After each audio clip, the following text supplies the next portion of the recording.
It's late November 2020, and travel is pretty much off limits at this point in time.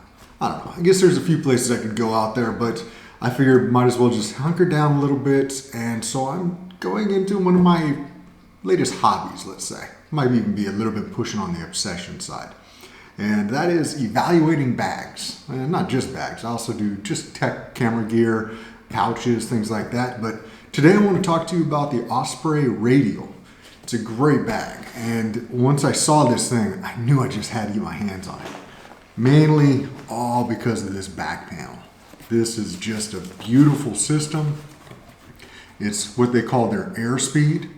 It's got a suspended back panel. It's about, I don't know, an inch or so of space between the actual backpack and this mesh suspension. It's got a nice adjustable button system. These little buttons, you choose a hole here and that raises or lowers along this rail. Really great. Now, because of this, it does have a wire back panel. It's remarkably light. It's actually only about it's 1.5 kilograms, which is about 3.3 pounds.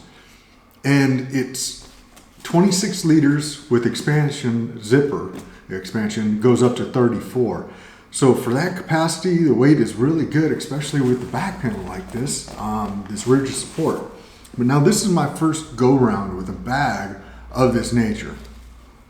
But again, once I saw this back panel, I just had to have it. After traveling Greece this summer and that heat, it was just getting to me. And I was carrying the everyday backpack by Peak Design, the version 2. And that thing, well, it's a brick. It's also a little bit smaller. It starts at 17 liters, expands up to 20 with the top. But anyways, that's not a system I like so much.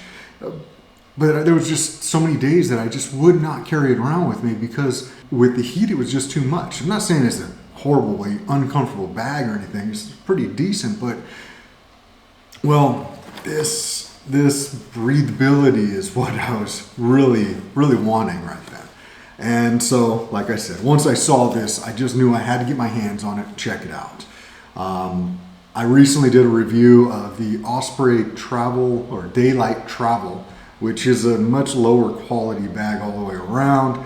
And so this one steps it up quite a bit, brings it much more into the lines of what I expected from Osprey, which is it's a mass production kind of a company. So they have a large market and they're trying to accommodate for a lot of people. And so it kind of keeps them in that middle of the road. But the things like this back panel, this innovation, some of the quality materials, this bag just feels leaps and bounds above the other one. And honestly, I paid about $60 US for the other one, and I want to say about 150 for this one. Now, yeah, percentage-wise, $100 or $60 versus 150, kind of a big difference. But in quality, well, like we're talking about 10 times better. So anyway, like I said though, this is 26 liter, goes up to 34 liter. The other one is 18, goes up to 24. The size of this bag alone is kind of where it runs into a problem for me. But it's still a very quality bag, built well. You got it does come with a hip strap on the belt. It's just a nylon webbing, a lot like what the bottom of the shoulder straps are here. A little bit thicker than this though. And then it's got this little padded support. So, and actually I should mention, this bag is designed about cycling and kind of like a cycler commute kind of a bag. And so if you're going to be cycling with this on, it might be worth having it strapped to your waist. Kind of keeps it from jostling around, when you're moving like that. But it's not a big, thick hip support or anything of that nature. The shoulder straps on this bag are really nice. They're mesh, and I don't know how well I can show it here, but they've got they've got cutouts within the padding that's surrounded by mesh. So you've got great breathability going through that mesh, and then also a nice padding. It's the density of this foam in here is really good. It's not too firm, not too soft. And there's a lot, flexibility wise, really good. Your sternum strap here, I've just got it tucked up through one of these little bands. But you also see up at the very top, you get load lifters on this bag, which is really great, especially with a bag of this size. You got 26 or 34 liters. Yeah, it's pushing up there. It's nice to have that flexibility and adjustability to make your load sit properly on you. Especially if you're going to be like me. I don't use hip straps most of the time, even in my larger bags, but the load lifters they do enough for me personally. And it's really nice. The whole back panel, you see there's only a couple of areas, and this is actually this solid stripe right here is actually padded. There's padding pretty much on anything solid here that you see, and it's also a mesh. On the back side here, it feels like it's a nylon. The bag is listed on the website as a 210D nylon Dobby, I think is what it said. I don't really know exactly what that means, but it seems durable and solid. And so I was carrying this around. I packed it out and I loaded it on myself and I adjusted it, and then I took it out. And I thought I had it exactly where I wanted it, where this was a little bit more lower on my back, the bottom of the pack. It kind of felt pretty good. But when I got out and about, I realized that I actually needed to bring it up a little higher. So anyways, that's a great flexibility to have, that adjustability when you're out there in the field. And just all around, the back panel is exactly what I was hoping for. I just wish that they made this bag a little bit smaller. But you see here, this actually looks quite a bit different than a lot of other Osprey bags too. It doesn't have that hiker style, which most Osprey bags have. This one also, in contrast to that daylight travel bag, which I bought in the black version, but it had a sheen to it. It was a two-tone kind of color thing going on. This is a true black. I don't know how well it comes across here. Just have a couple of reflective parts where it says it's branded with the Radial down here, and then the logo itself reflect a little bit. One of the biking accessories here, this is their lid lock, I think is what it's called. You just fish this through your helmet, and then so it'll hold your helmet right here on the back when you're done riding and you're off doing whatever. This is a big mesh pocket down here in the front, so you can just kind of stuff something quickly. But it's really nice design because you see that little lid lock thing kind of just disappears. And everything's just really sleek. I like it. I like the look a lot. Up here, you have one of their quick stash pocket. It's got a little pouch in there, but it's got a heat embossed, I believe is what they say on this material, so it won't scratch your sunglasses, things like that. One thing about Osprey bags though, they always, or most of the time, they put these like drip shields or guards over their zippers, and it kind of just gives it that rub. It's not ideal for me personally. I don't always appreciate that so much, but it does have a function. Like I said, drip shield, any water is just going to roll right off the top of that, and it's less likely to drip into the zipper itself. Moving along here, let's see. So the side pockets on this are actually very unique, where on this side here, which would be left side when you're wearing it, there's a zipper, and it's another mesh pocket, so you can shove a lot of different size items inside here, and it's kind of accessible to you when it's on you. You know, this is going to be facing towards your back. And that goes for, on the other side, is your water bottle holder. Got this little flap here to pull it from. And then when you tuck your water bottle in there, now it's easier, more accessible to you because it's kind of facing towards you. So anyways, that's definitely nice. And the mesh itself here, this elastic material, feels really nice. It's a good quality. It's the same stuff that's on the front there. It's such, again, going back to that daylight travel bag, the quality of this is, it's well exceeds the difference in the cost. All right, and moving right along here, the next zipper section in the front, you've got a nice full organization compartment. Again, with some nice mesh. This is a little bit different than what's on the sides and the front, but it's another nice feeling quality material. This one in the center, got a power bank in here. The one in the center though has a divider flap. Just looks like a nylon material, and so it makes it like a second pocket. That pocket in the back, let's see, so go back to the battery. See, that's the battery in the nylon pocket in the back. So it sticks up probably about 3/4 of an inch or so. And in the front, in the mesh side, it goes all the way down. So it kind of suspends whatever it is that you're going to put in that nylon compartment. And on each side here, that nylon material goes into the exterior pockets, or the further side pockets, and creates just a little bit of like a pen holder. It's kind of nice, so you got a couple there. Then you have a keeper here, and I don't know if you saw my other video, I went into this in depth a little bit, but these Nite Ize little S-Beaner clips, I cut off the plastic, and you want to make sure you cut the plastic, not this nylon itself. And I put one of these in its place. So much better than the little key retaining clips that come on these Osprey bags. And this pocket here in the front goes all the way down.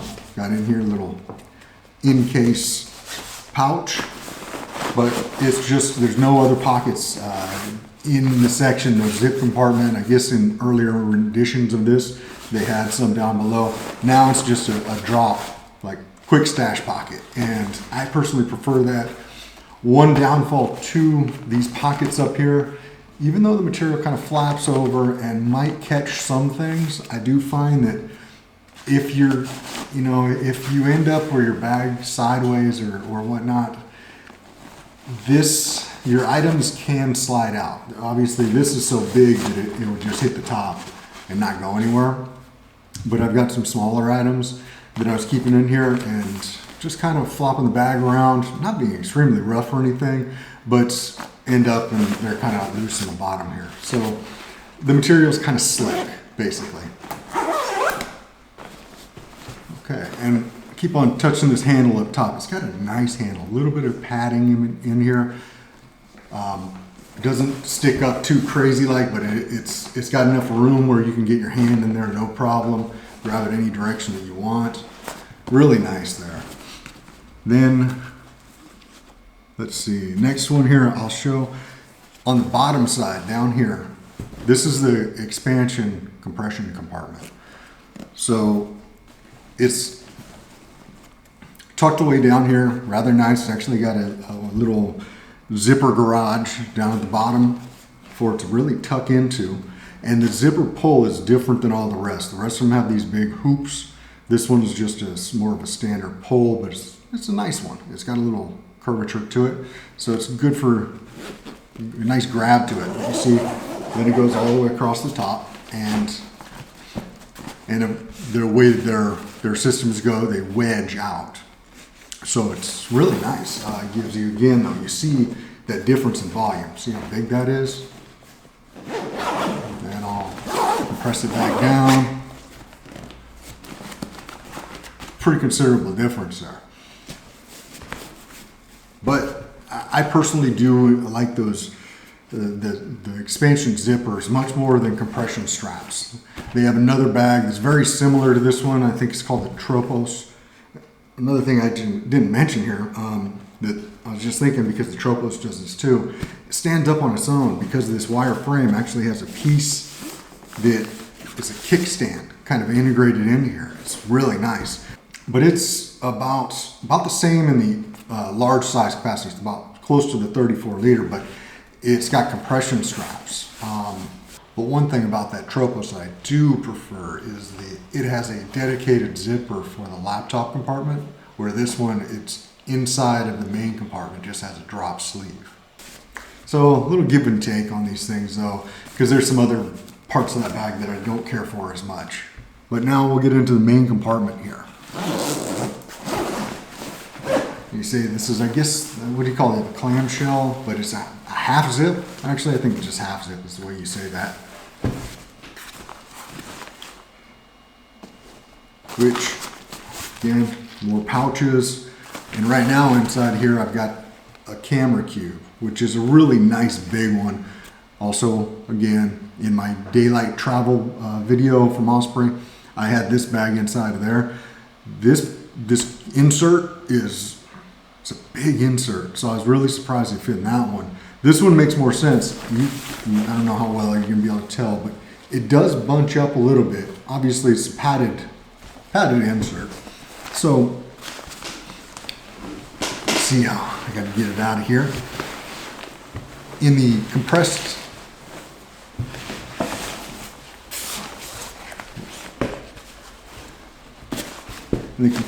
setup like it is right now though, it just kind of buckles it up a little bit. But this really fits in there well when it's expanded. Of course, no problem. I like it the way it fit in there now. But you see with this holds, you can actually fit your camera sideways like this. So you can fit just so much stuff in here. This is so lightly packed out for me. But now you see inside here, kind of see the little kickstand. This is a tubular piece of the frame. So that's how they keep it lightweight. It's just tubing. I don't know if it's aluminum. This actually feels more like plastic on the inside. But inside, you've got a dual laptop compartment, laptop and a tablet, separate sections. Padding is really good here. The front is just a piece of material, and then the second piece right back here is actually a piece of padding. And nice little Velcro. This backward zipper there, I guess, gets you into the compartment for the frame shield itself. And from there, see on the face of the bag here, have a pocket on the inside. And at the top, it'll be upside down, but there's a picture of a shoe. And this is designed so that you can stow your riding shoes or a second pair of shoes, however you want to say that. If you have the specific click-ins or something like that, I guess it'd be really great for that. And it's just a loose piece of material with the zipper, so it folds away pretty nicely. I haven't had any problems with it getting in my way, so I dig that. The one thing about it though is that if you do have your shoes in here, obviously now they're going to kind of keep it upright, so you're going to be doing more of a forced kind of thing to open it up and get to your items. But the convenience of it, the use of it, I can totally see that. Again, this is specifically designed to work for cycling. So things like this are really nice. The helmet lock are just, I could totally see this being very useful for somebody in cycling. But I personally do see this as a very good bag in other areas too. Like I have the camera insert here, and it will work really well for a camera bag. It's just for me personally, this is rather large. Dimensions wise too, I like my bag to be my personal item and carry on because I'm traveling, and I use the bag as an EDC. A bag of this nature would be an EDC bag for me once I get to a location. And then when I'm traveling, it's kind of that bag that stays with me.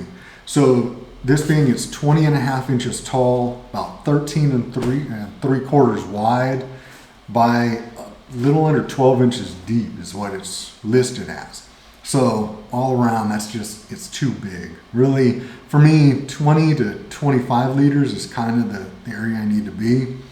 It's more of, I think it's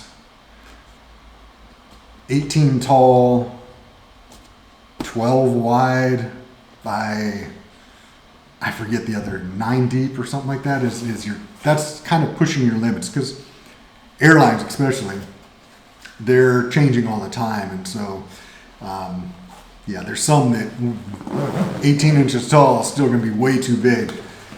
But overall, again, I think this is a great bag. Another great feature, the thing I rarely ever use, but I love to have it integrated onto a bag, is down below here is a rain cover. And it completely, you can take it out and leave it behind if you want to use this pocket for something else. It protrudes up on the inside just a little bit. It's really great for me for using it with my camera, even though I put something down below, because this being only a half zip like this, the cube is kind of so far in there, and then you don't want to put a whole bunch of stuff on top. But again, you find so rarely are you using a rainfly, but when you really, if you put something in here, it compresses away to nothing. And it's so much nicer to have a little pocket like this down at the bottom of the bag, instead of, when you get these separate, you end up having this little pouch that it puts into, and then where are you going to put it? You're probably going to end up stowing it at the very bottom, so if you ever do need it, when you do, it's a pain in the ass to get to. So I really appreciate that. And you see here, it fits it pretty nicely. It's still in that compressed state. You have some extra room for sure, but not bad. Let's see, drop it on his back, tighten this sucker up. And yeah, another thing I like about included rainfly is that it is somewhat, shaped for the bag. This one, again, it's a little bit large, but this bag's expandable, so it's good to have that. But also, it's not excessively so. A lot of the time, if I have to buy one separately, again, you keep it in that small little knuckle pouch, and it's floating around, getting in the way, hard to get to when you need it. But also, they can be sized so differently than what would accommodate your bag. So anyways, yeah, that's what it looks like with it on. And just all the way around, I'm really pleased with this bag. I just wish that they made it in a smaller version. One thing I did notice when I was walking around and I had this bag loaded out is that if your posture is not so good and you have a little bit of a hunch to your back, you can push the mesh right up against the material. And so you kind of lose the whole breathability and the ventilation aspect of what this is designed for. But that's really if you're really kind of balling yourself over, kind of hunched. It's very easy to avoid. And of course, with this back panel, its increased airflow is substantial. And for me, I noticed it right away. It's been a bit cooler weather since I received this. I haven't been in the peak of summertime trying to use it and all that, but in comparison to the daylight travel, I didn't have nearly the warmth going on in my back. I can actually feel a little bit of a cooler breeze to my back when I was just wearing something light like this when the weather was light. But it's not going to be guaranteed, like you're still going to sweat, but this definitely helps out. So I can't really say that I have very many knocks about this bag, especially because for me, I guess the downfalls are more because I don't use it for what it was intended to be used for. which that's not a downfall of the bag at all. The one thing I might say is that certain areas, and they're more on the high use or, you know, more heavy rugged areas, right around where the little kickstand goes on the very bottom of the bag, up here at the top. The material is a little bit different, and it does attract lint a little bit. One of the things with Osprey bags, I just wish that they would have a better place to stow your sternum strap. But this sternum strap has that little extra piece of elastic, which I really like. And yeah, I mean, this back panel system that they have is just phenomenal. Just the way it's adjustable, load lifters, all around, really great bag. So yeah, I'd highly recommend it. Okay, well, I hope that was useful information for you. I'll put some links down below for if you're looking to purchase this bag or maybe a couple of these other accessories. They're paid affiliate links, so I get a little credit for you doing so. You can actually, on the Amazon ones at least, you can go ahead and just do some regular shopping. You don't have to buy any of these particular items, and that gives me a little bit of credit, which I greatly appreciate because I just want to continue to kind of keep this going and putting out some real life, true, honest opinions and sharing my use and experience with products. So many of the things that we find out there today are just paid advertisements, and I'm not being paid. I bought this bag myself, and even if I get to a point where I'm doing reviews because they send me things for free, of course I'm going to tell you that up front, but I'm also going to be very honest about it. And I think there's a lot of value in that. That's one of the things about YouTube for me. I always felt that I got something out of it. And then I went down the wormhole of finding more and more out about bags and pouches and just, well, fed my addiction. But anyways, yeah, hopefully you guys got some good information about this. If you got any questions, please shoot them down below. If you got any recommendations, anything you'd like me to give a try, please let me know. All right. Thank you so much for watching. Take care out there.